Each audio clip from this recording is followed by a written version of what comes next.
Yo, what's poppin', my people? It's your boy CTG, and I'm back at you guys with another banger of a UFC 5 tips video. And in today's video, I'm going to be breaking down a secret game plan that, if you can master it, will help you defeat elite level players in UFC 5. Now, the reason why I wanted to bring this up is because I've touched on this so many times, this specific game plan so many times in a lot of my videos, but I kind of wanted to dive into it a little bit more against an elite level player in online ranked championships. So my opponent's going to be using Ian Gary here. I'm going to be using Jorge Masvidal, and the opponent that I'm going up against is FX. I think FX ILI or LI or something like that. I don't remember without watching the video. He was ranked number 13 in the world at this point when I took this fight against him. And this fight was live on stream yesterday, so if you guys got to see it, you got to see it live. You guys kind of got a feel for what I was looking at after, because I talked a little bit about it after I did this fight. But we're going to be breaking it down, so you guys are going to hear a little bit of live commentary from when I'm actually doing the fight and kind of what I was thinking. But I'm going to be pausing it and breaking down exactly what I was trying to set up, so that way you guys better understand what I was working at and how I was able to implement this style of game plan against my opponent. But without further ado, let's go ahead and get it cracking. No, this is FX. All right, cool. Are ready to go round one, and as usual, so is Jorge Gamebred Masvidal. This is a man who has seen it all, totally unfazed by anything that could be coming his way. The majority of his UFC fights have gone the distance. Yo, I thought he was going to stand in place. All right, so you see the first thing right here, I preach this more than anything on my channel. Pay attention to what your opponent is doing. So right here, I've already gotten the read. He's not going to be a fighter that wants to fight off his back foot. He's not going to really want to be doing that. He's going to want to be dictating the pace to me. You know, hey, I'm going to be pressing forward. You're going to have to fight off of your back foot. So I've really already picked up on that. But the trouble is that he's already running into is I'm not trying to fight off my back foot. If I try to fight off my back foot right here, it's going to play into Ian Gary's strengths, because he's a long rangy fighter. He tends to have good front kicks, and he's very, very good at keeping you at distance. So that's not where we want to be at. We don't want to be all the way out here. But like I said in my previous videos, please pay attention to what your opponent is doing, especially at the beginning of the fight. So right here, tip number one. Once again, I've preached this enough. Pay attention to what your opponent is doing, because this is going to tell you what they're going to try to set up and how they're going to try to make this fight happen in their favor. So you're seeing already the jockeying of position. I'm not really wanting to back up. He's not really wanting to back up. So we're going to see the way that this fight tends to play out. Aggression lately right there, as he's moved into welterweight contention. Another big one for Gamebred tonight. Nice combination there by Masvidal, a guy who many believe has the best boxing in the UFC. He's got amazing hands. All right, so I'm gonna pause it right there. One of the things that he's running into right here, and that you can already see him struggling with, and that I'm making it tough for him, is I'm not backing up. And because I'm not backing up, the range that this fight is taking place at is in my favor. It really is. And this is why Ian Gary, Masvidal, in terms of a matchup for Ian Gary, can be tough. Because if I was to make this a pocket fight, I'm going to win the exchanges inside the pocket. Unless he's able to counter or do something, or I'm just being really ridiculously reckless, I'm going to win a lot of these exchanges up close. So the trouble that he's running into is I'm not backing up. So when he's pulling into range of, or he's closing the distance, I'm not moving. So I can throw a stationary combination, and it's going to be faster than what he has to offer. But the other thing that he's running into is I'm not only just trying to set up my boxing combinations, I'm also chopping at that leg. So this is the secret game plan that I was telling you guys about, that really not a lot of people use. And this is how you use it right here. You set up your calf kicks and your leg kicks with your hands. Because really here, he's primarily focused on my boxing combinations. I kind of carry a reputation of a pocket fighter. If you guys have seen me from UFC 4, That was what I was known for. So FX used to fight me on UFC 4, so he knows I'm very, very good in the pocket. So he has to be disciplined with blocking up high. So what does that open? It opens those leg kicks. So tip for you guys, when you're in fights like this and you are using a fighter that's known to have good boxing combinations, you could pop off these calf kicks. Masvidal does have decent enough kicks to where we can do some damage to that lead leg. And that's what's going to put him in that blender, that psychological blender that we always are looking for in every single fight. So tip for you guys, if you guys aren't using calf kicks, this is how you want to use them. Set them up with your hands, get them worried about your boxing combinations, and then once you are able to step out of distance, you can start timing the leg kicks on rhythm. So right there, I threw a leg kick, then I would come back in, let him strike, then come back in with my hands, then throw a leg kick at the end of my combinations. So we're going to be trying to work that lead leg, and you could already see that he's already thinking about it because he switched into southpaw and then switched back to orthodox. So that lets me know he's recognizing that I'm chopping at that leg. But now the key to the fight, if he's going to try to swing it in his favor, is how does he adjust to it? Does he speed up his combinations? Does he try to close the distance? Or does he back up and start trying to play off the back foot?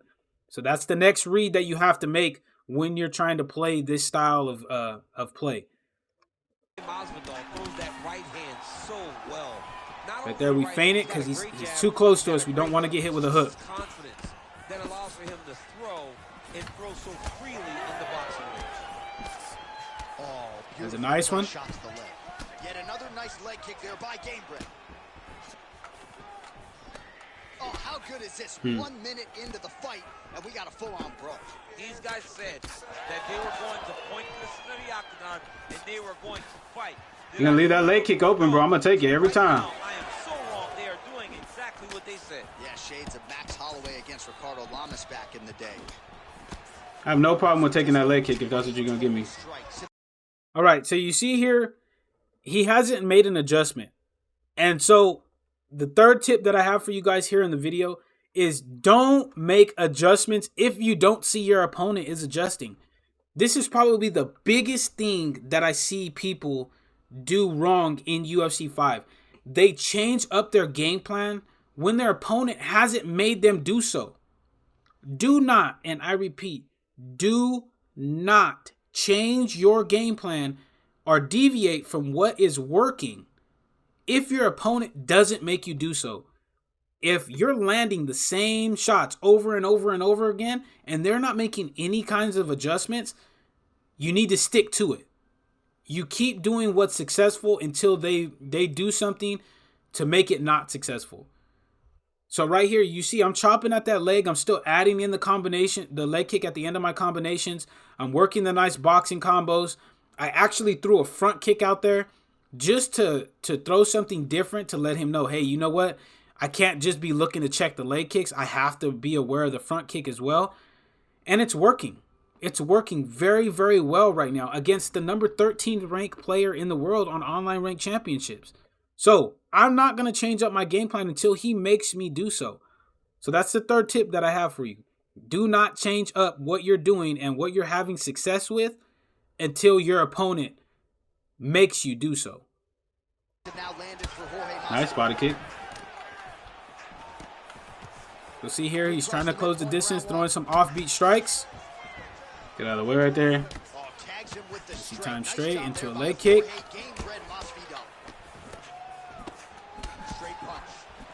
Oh, big stick up top. That's another one. What a nasty kick. That was thrown with ill intent. Oh, nice inside leg kick. Yeah. Oh, and he tags him with the straight, beautifully placed there by Gamebred.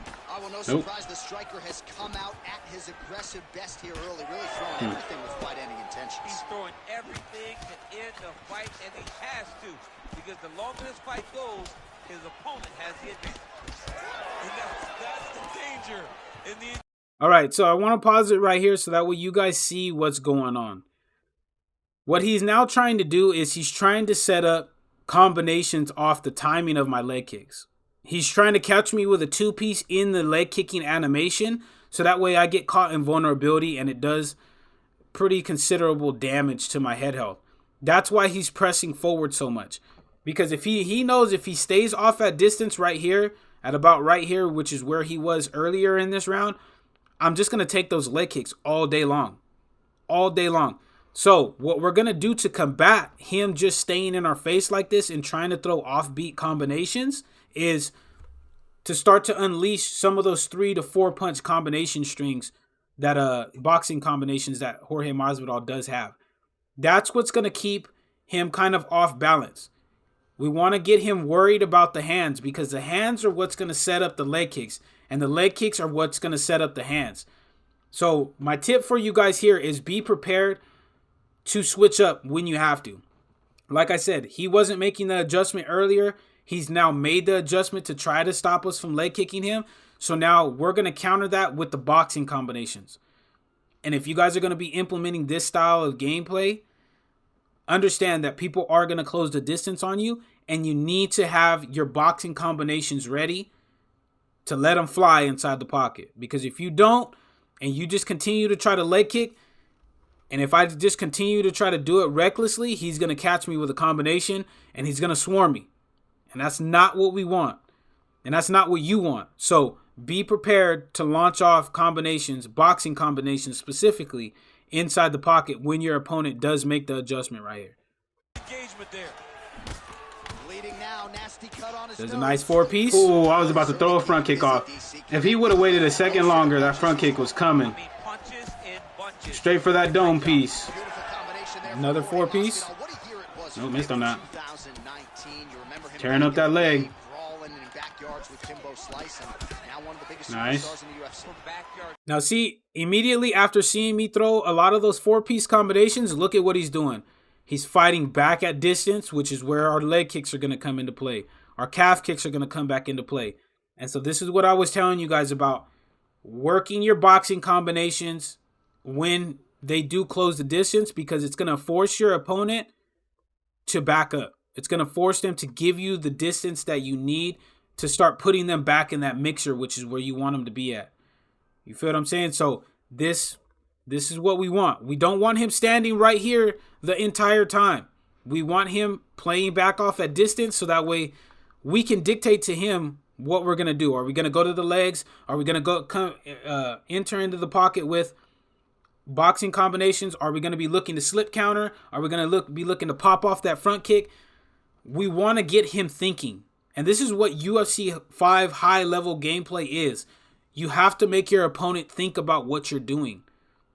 You have to do it. And that's how you're going to win a majority of fights against opponents in UFC 5, is by making them think that something is coming, and really you're looking for a completely different strike. You feel what I'm saying? So definitely listen to what I'm saying and implement your boxing combinations, because this is what's going to force your opponent to get on that back foot. To Elite XC, right. Strike force to now being a massive star. But they were popping off that jab. Nice head kick by him right there, though. Well, no surprise that Jorge Masvidal wanted to engage on the feet in this matchup, and nice calf kick. The striking flow state tonight. Yeah, he found the flow. He found the flow, and he found working the that flow body kick nicely, though. And because of that, he's allowed for himself to get out ahead. He's doing a tremendous job tonight of dictating this fight with his hands. All right, solid first round. Now, if you guys don't know who this guy is FX. I think this guy, the last time I checked, he was number 13 in the world. I don't know where he's sitting at right now. But all right, now I want to pause it right here before we jump into the second round, because I want you guys to notice something that did happen. Towards the end, in the last minute of that first round, he started to play off his back foot.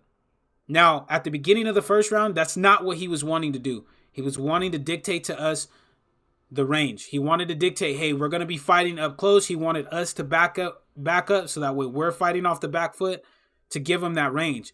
But now with the damage that we have done, he's now starting to try to play off his back foot.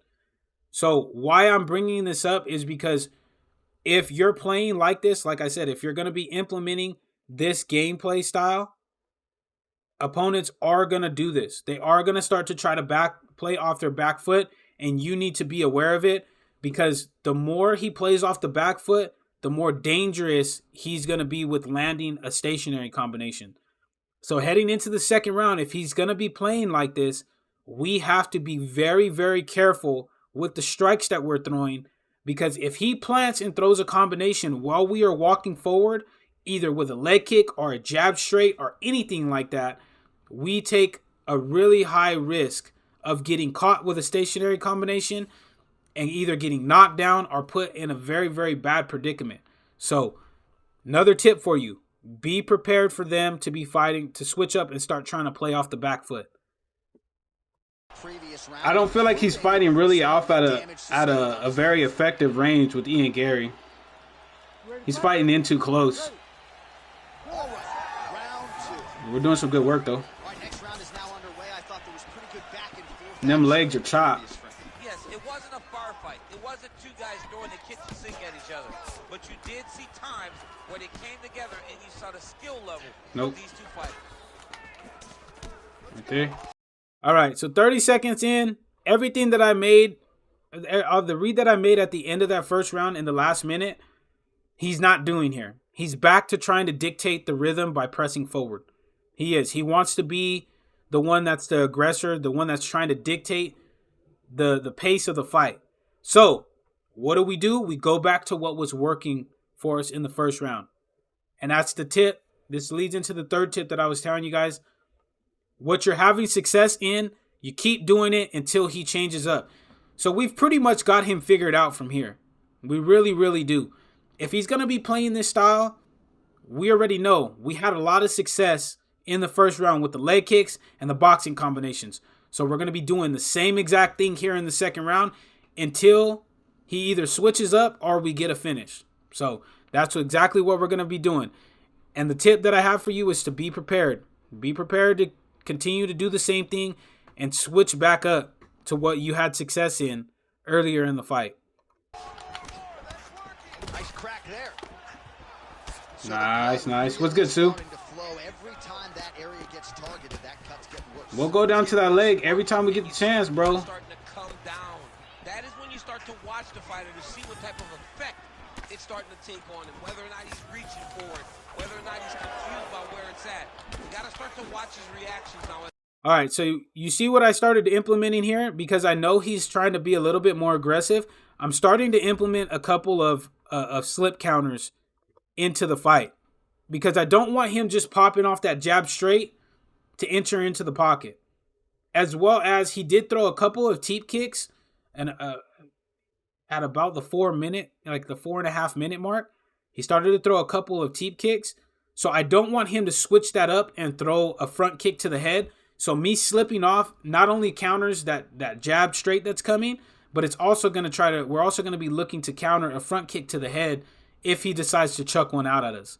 So that's a read that I made very, very quickly, because if I don't make that read and I let him do so, we might get caught with a front kick, and that is absolutely not what we want to happen. So just be aware.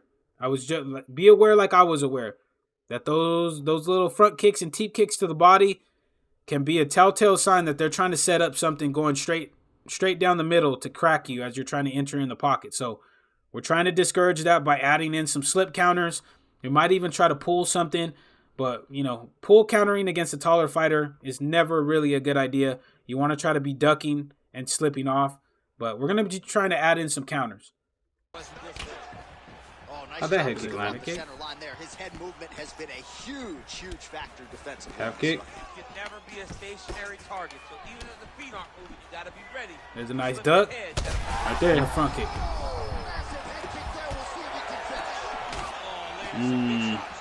So now the really big mistake that I made right here that I don't want you guys to make is, as soon as I got him hurt, I went a little reckless and I kind of just got off kilt for a second by trying to go for the finish, and he made me pay by opening up a nice cut on my face right here. So stay disciplined. That's the biggest advice I could give to you, even when you get a high-level player like FX hurt, stay disciplined and keep to the strategy, keep to the game plan.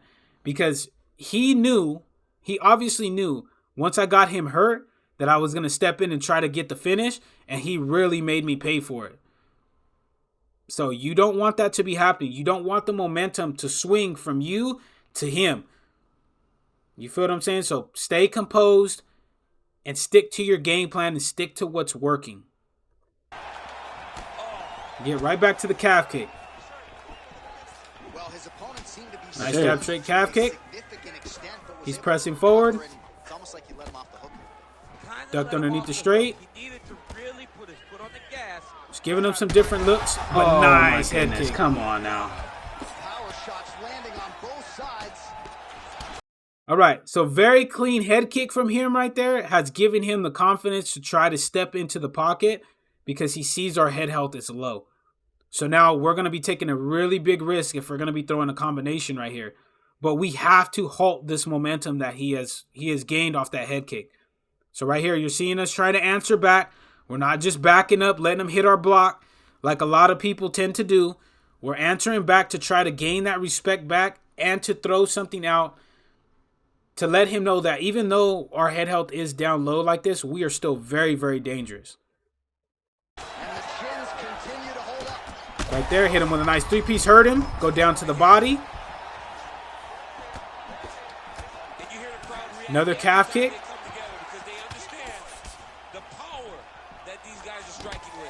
Nice straight into a jab leg kick. Yeah, both guys are compromised. Both guys have been used up. Both guys have done a great job of landing, take it again, recognizing what they wanted to get done, and yep, showing. This is a very evenly matched fight. Again. So now I want you guys to see how seamlessly I'm blending in these leg kicks still to my boxing combinations. I'm throwing a combination up to the head, whether it be I popped them with a straight, actually, that did some really, really good damage. So you can single strike as an offbeat. So you can throw just one strike like that to throw as an offbeat strike. Or you can answer with a combination. But really what I was doing was I would throw a two-piece and then throw another two-piece on top of it that ended in a leg kick. So I'm throwing the boxing combinations and then immediately going back down to the leg just to kind of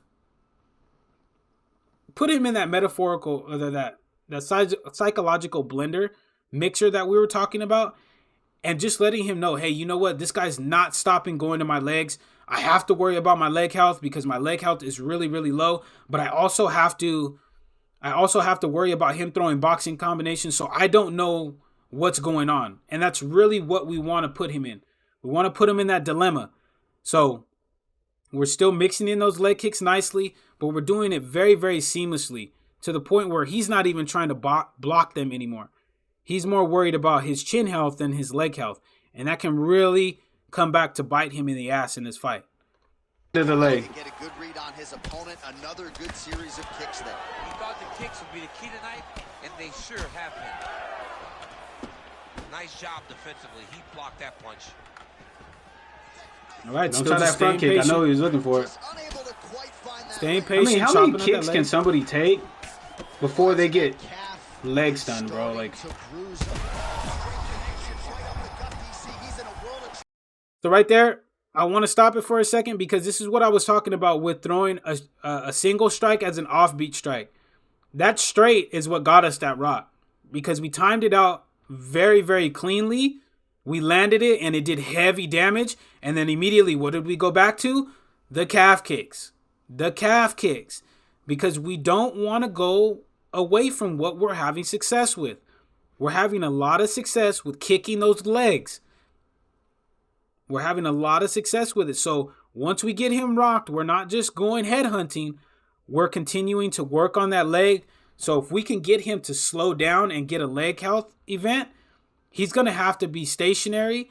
And then we can start to try to tee off on him when we close the distance. So another tip for you, keep working on what's successful. But then once you do get like a leg health stun, then you go to work with the head hunting.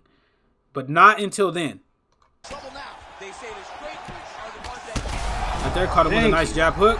Going for the finish. Back to the feet now. But he did a good job of blocking those shots. Working from the top here. Pretty good ground and pound here by Jorge Gamebred Masvidal. Nice block of the transition into an armbar. This could be some trouble. Fake that. Fake it again. Fake it again.